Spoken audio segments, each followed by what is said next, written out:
Inilah rekaman detik-detik tank Rusia melibas sejumlah kendaraan tempur milik Angkatan Bersenjata Ukraina. Rekamannya ramai beredar di Telegram pada Sabtu 7 Januari 2023. Dalam keterangan unggahan disebutkan, pasukan Rusia menemukan rekaman drone dengan deteksi peralatan dan kendaraan tempur Angkatan Bersenjata Ukraina di arah Zaporozhye. Tank-tank Rusia pun segera menembaki posisi target. Ledakan pada sejumlah kendaraan dan peralatan tempur Ukraina terekam kamera drone Rusia, dan diketahui hingga kini invasi Rusia ke Ukraina telah memasuki hari ke-319 pada Minggu 8 Januari 2023 sejak dimulai pada 24 Februari.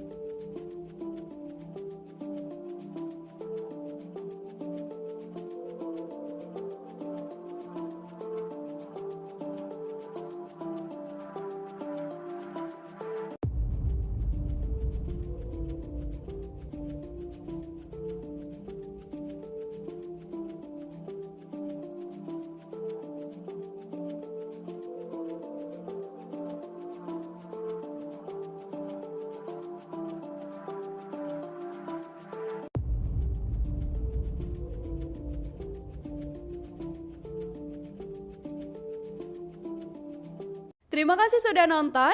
Jangan lupa like, subscribe, dan share ya.